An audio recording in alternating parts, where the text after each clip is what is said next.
Assalamualaikum.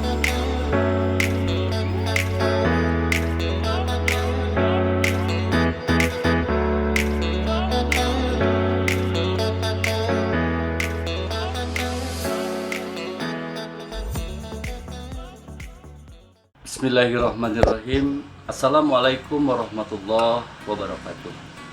Alhamdulillahilladzi ja'ala fi qulubil mu'minina imanan liyazdadu ma'a imanihim. Asyhadu an la ilaha illallah wahdahu la syarikalah wa asyhadu anna Muhammadan abduhu wa rasuluh. Amma ba'd. Segala puji bagi Allah yang telah memberikan kita kesehatan. Mudah-mudahan kita sehat lahir batin, sehingga walaupun dalam keadaan pandemi kita masih bisa bertemu dalam virtual, pembelajaran secara jarak jauh. Apa kabarnya anak-anak? Mudah-mudahan kalian senantiasa ada dalam lindungan Allah Subhanahu wa Ta'ala. Pada kesempatan ini Bapak ingin menyampaikan materi tentang kodo dan qadar Allah. Masih ingatkah kalian apa rukun iman yang keenam? Ya, beriman kepada kodo dan qadar. Tahukah kalian apa yang disebut dengan kodo, apa yang disebut dengan qadar? Sehingga kita akan mampu untuk memahami keduanya. Yang disebut dengan kodo adalah ketetapan yang Allah tetapkan tanpa campur tangan manusia. Sedangkan yang disebut dengan qadar adalah ketetapan yang Allah tetapkan berdasarkan ikhtiar manusia. Berarti qadar itu bisa dirubah.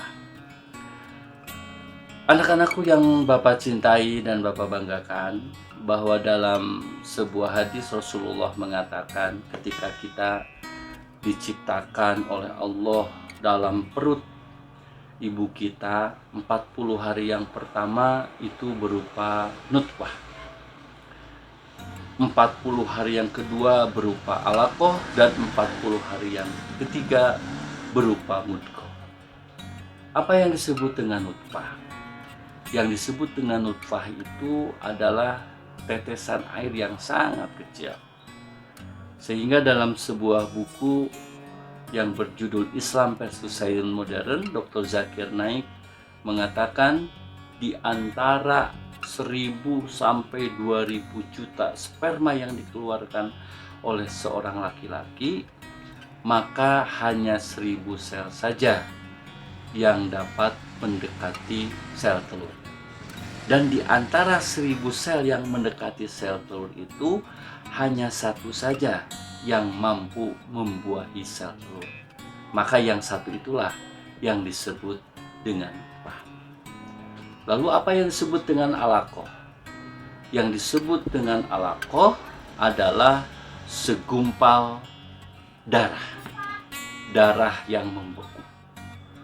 Lalu 40 hari yang ketiga itu adalah segumpal daging, seukuran daging yang bisa dikunyah.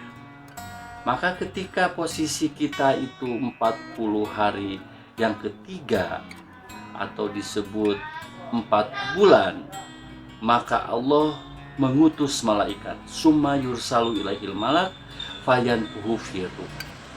Lalu Allah memerintahkan mereka untuk meniupkan ruh ke dalam janin tersebut.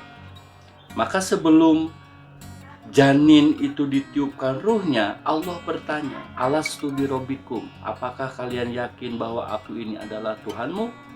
Qalu, mereka menjawab, bala syahidna, ya saya yakin bahwa engkau adalah Tuhanku. Maka dimasukkanlah ruh itu ke dalam janin, wa yu'maru bi arba'in kalimatin, dan Allah memerintahkan kepada malaikat untuk menetapkan 4 hal. Yang pertama, bikat birizkihi, Allah tetapkan rezekinya. Yang kedua, wa ajalihi, Allah tetapkan ajalnya. Yang ketiga, wa amalihi, Allah tetapkan amalnya.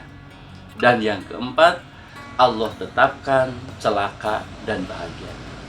Maka nomor 1 dan nomor 2 itu merupakan kodok. Sedangkan nomor 3 dan nomor 4 itu merupakan qadar. Apa yang disebut dengan kodok?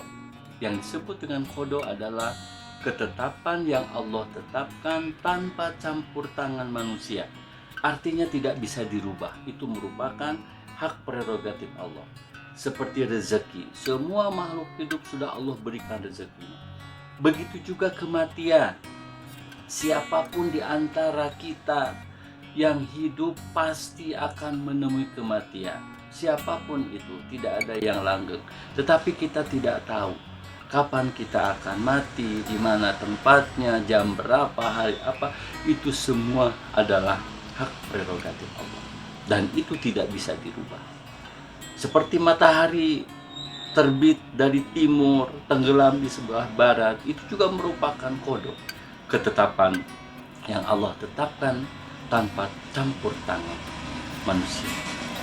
Sedangkan yang disebut dengan qadar adalah ketetapan yang Allah tetapkan berdasarkan ikhtiar manusia. Jadi ini bisa dirubah, tergantung kita bagaimana kita merubahnya. Sehingga dalam Al-Quran Allah mengatakan, Innallaha la yughayyiru ma biqaumin hatta yughayyiru ma bi anfusihim. Sesungguhnya Allah tidak akan merubah satu kaum kecuali kaum itu sendiri yang merubahnya. Dalam arti, kalau kita ingin menjadi orang pintar, ingin menjadi juara kelas, ya kita harus belajar, harus membaca. Kemudian kalau kita ingin menjadi orang kaya, pengusaha sukses, maka harus rajin.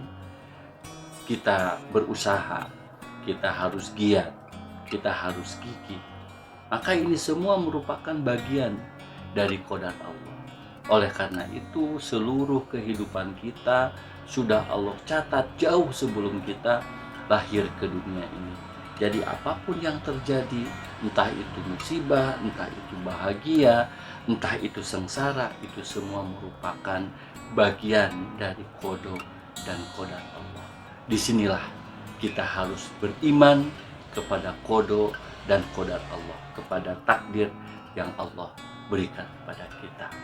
Mudah-mudahan kalian mampu memahami apa yang disebut dengan qada, apa yang disebut dengan qadar, sehingga tugas yang akan Bapak berikan kepada kalian setelah kalian mampu memahami arti qada dan qadar, kira-kira apa hikmah pelajaran yang bisa diambil dari qada dan apa hikmah dari qadar yang Allah berikan kepada kita.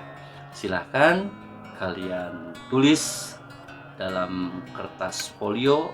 Tugasnya adalah tulis oleh kalian hikmah dari qada apa, hikmah dari qadar apa. Mudah-mudahan kita semua senantiasa menerima apa yang menjadi ketentuan yang Allah berikan kepada kita semua. Rabbana atina fid dunya hasanah wa fil akhirati hasanah wa qina adzabannar. Assalamualaikum warahmatullahi wabarakatuh.